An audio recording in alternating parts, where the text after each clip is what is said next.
Kilo K4ABO. ABO. It's getting tough to find places to write here. ABO. What's the rest of the call sign there?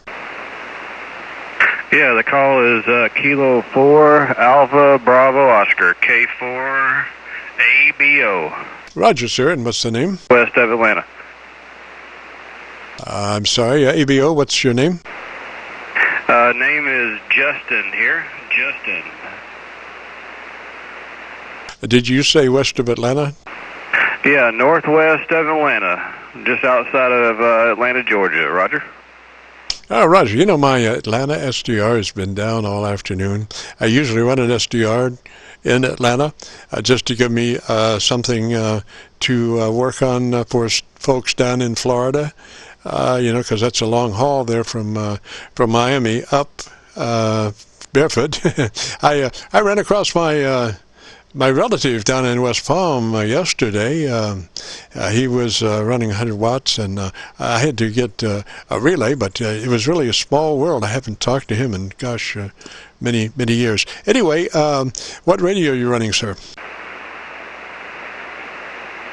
Yeah, I'm running ICOM 7600 right now, ICOM 7600, and I was curious to see which SDR do you use in Georgia? Is it Lumpkin County SDR there in North Georgia, or which one? I'm not sure. Atlanta, I think it is. It's, you know, that's all I know, Atlanta, Roger. Oh, okay, Roger. Yeah, sometimes I'll listen in on the one in North Georgia sometimes, but yeah, good deal. Yeah, you've been around 20 over here. I've been listening to you for a little while, so yeah, good signal and audio coming down here to Georgia. Roger. Well, we did set out when we were building our station to have a signal that would be 20 over from Montreal to Miami, and that would mean a hotspot through the Carolinas, and that's what it's turned out to be pretty much. You know, it's just pretty much the way, you know, like this is a dipole. It is a resonant dipole, and it is the SWR is almost immeasurable. But you know, a lot has to do the radiation pattern on a dipole.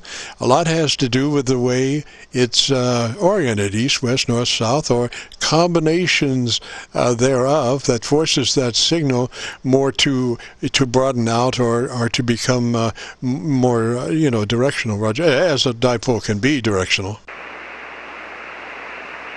Yeah, Roger on that. Yeah, I think I'm running a 75 meter, 40 meter fan dipole right now, and I've got it running. I should be pointing to the northeast. I have it going to let's see, a little bit to the northwest, going to the northwest to the southeast. So that's the only really way I can run it on my property. So kind of stuck, but usually I can. It usually does works pretty well up to the Carolinas and up the coast pretty well. Roger that. Yeah, I just got my Rochester SDR up, and you're sounding good on Rochester, New York SDR, Roger. Rochester, New York SDR, Roger. All right, good deal. Now, where are you located at? Where are you talking out of? We're located just beside Louisville, Kentucky. We're just on the other side of the Ohio River in Indiana, right across from Louisville, Kentucky, about 3 miles from downtown Louisville, Roger. From downtown Louisville, Roger. Roger. Well, that's some pretty country up there. I used to travel a little bit for work, doing field service work, and I'll tell you what, Kentucky, eastern Kentucky, and up that way is just, gosh, that whole stretch up through there is just gorgeous. Sure, I'm kind of jealous, a little bit jealous.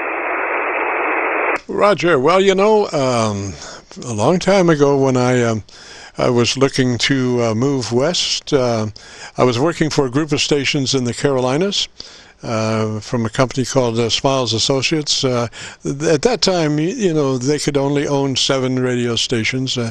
So they had 7, and I was a group production director for that chain, and I would go around to the different stations that they had, and then I wanted to move along, and it came time in the 70s, and so I had a chance to you know, to go to either Louisville or Des Moines, Iowa. So I said, I got no idea what the weather pattern in Des Moines, Iowa is. So I went to Louisville, and that was to work for WHAS, which is in a 50,000 watt Clear Channel station. Well, it is Clear Channel, owned by Clear Channel now, but this was before Clear Channel was Clear Channel. And I never had to work for Clear Channel, thank goodness. I was a production director for HAS from 1970 to 79, and then I opened my own studio, broadcast-oriented production studio, and I guess when I left HAS, I had more customers than they did, Roger.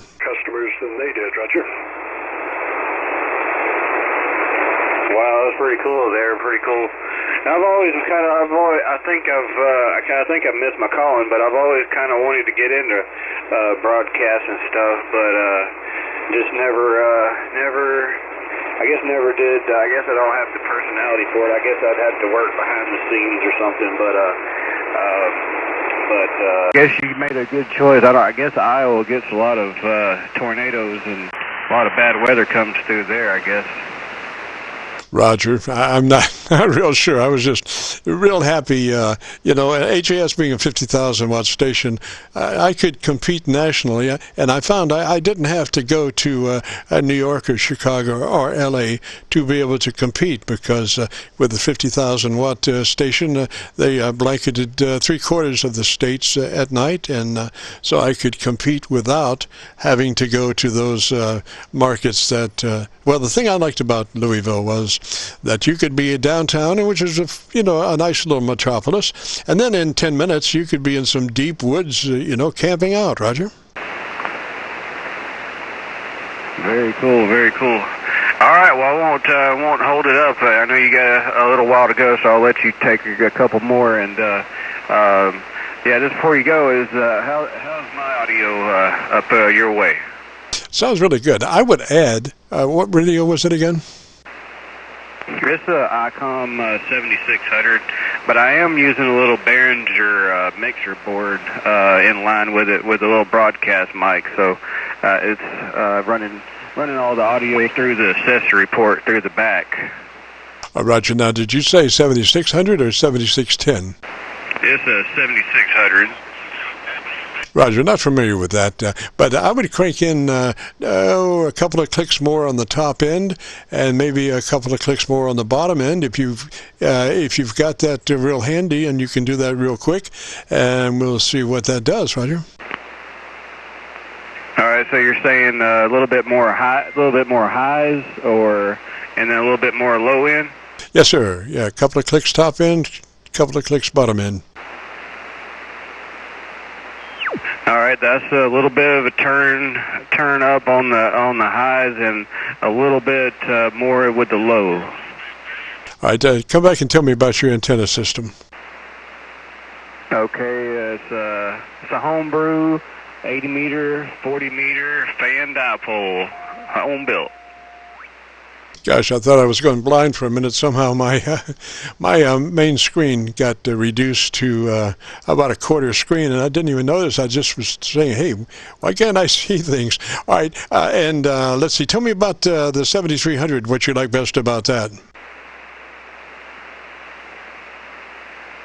Well, it's a 7600 ICOM, and I guess I like watching the waterfall come down, and looking at all the the band scope, spectrum scope. I've just had it maybe a couple months here, so upgraded from a Pro 2. So really liking it so far. Alrighty, tip on your microphone. What microphone are you running? This is a MXL BCD-1. Is that a desk mic, hand mic? No, it's a broadcast mic. It's kind of like a House 781. Oh, Roger. Okay, yeah. You need to get a windscreen for that, a foam windscreen. If you have one handy, just put that on there. That will take care of any transients that might be going on. Roger? Yeah, Roger. It came with one. I just have to find it somewhere. But, okay. Good deal. Yeah, because that's really important. The closer you work, Mike, the more important that foam windscreen will be as far as getting rid of any mouth noises that might come up. Now, on your bottom end, did you add 2 clicks more on your bottom? Yeah, I did. Yep, I added a little bit more to the low. All right, I'm looking at your audio in a spectrum analyzer, and you can see that spectrum analyzer if you go to YouTube and do a call letter search for Kilo Charlie 9, Victor Kilo Victor. That will take you to our Qso-Vlog page, and on that page you'll be looking for a Qso entitled My Group Air Check 2720, which is today's date. My Group Air Check 2720, and on our set we do have a spectrum analyzer where you can see my audio curve, and I can see your audio curve. Roger? Okay, all right. Well, good deal. All right. But yes, any more little tips here before I let you go there? I would suggest let's do an experiment if you've got just a moment. I would crank in a little bit more bottom end. I want to see you at 100 cycles. Roger? All right, I turned up a little bit more low end right there. I turned a little bit more low end. Kilo 4 Alpha Bravo Oscar, Atlanta. All right, and you're running your compressor at a 3, Roger? I'm not running any compression. Don't have any compression on. Roger, engage your compressor at about a 3, just a token amount, and we will go through the setup process if you got just a second. Well, I think the compressor in the radio is bypassed when you run all the audio through the rear of the radio, I believe. That's right. You're coming in the back end. I forgot about that. You're right. All right. So consult your ALC. Go to your ALC and adjust that ALC by your mic gain to where your ALC is running a mid-scale to 2/3. Roger? Okay, all right. So I need to turn it down a little bit. So it's going to the end of the scale here. All right. All right, that should be about 2/3 right there. All right, so with a mid-scale to 2/3, you're running about 3 dB dynamic range of audio, which means that your average percent of peak modulation is between 80 and 85%. Roger? Okay, Roger on that. Okay. So you're looking good, and if you get a chance, join us next Friday. We record live from 3:30 till 5. So, gosh, we'd love to have you check in, and you can say, what you've been doing and how many people have been saluting your audio. Roger?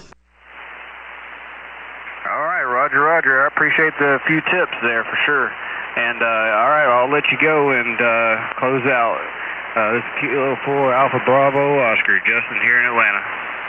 Roger. Now, with that little more bottom end, you definitely need to get that windscreen in there so your plosives, B's, P's, and all that are just eliminated by that foam windscreen. So 3's to you down in Georgia. You have a real good afternoon, a great weekend, and hopefully we'll see you next Friday. All right, have a good weekend to yourself, my friend. Roger. And, gosh, look at the clock. Would you look at the time? It's a couple of minutes past 5, so we do have to get out of here. We have enjoyed it so much this afternoon. Gosh, I got... oh, no. I got to find the clothes, and I've got a ton of paper. What color? I have this color-coded. But I forgot what the color code was. But I do have to do this closing. I wrote this great closing, and I'm just dumping these papers on the floor. Where is that closing? Oh well, not good. But I'm persistent. If nothing else, I will find it.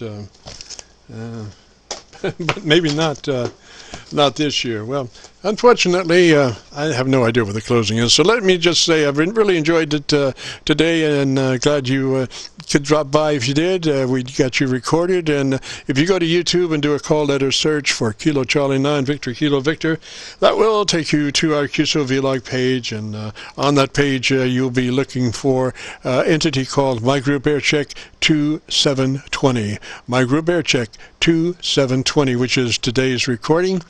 And gosh, that will be there. And so let's wrap up. We've enjoyed it since 3:30, recording live. Give us a couple of days to get it uploaded. That's the thing, you know. Sometimes we get busy, and I hate to promise something that I can't deliver. So we'll get it there by 48 hours from right now. Three's all. Catch you later. This is Kilo Charlie 9 Victor Kilo Victor, returning this frequency to normal, irregular, amateur use. Bye-bye.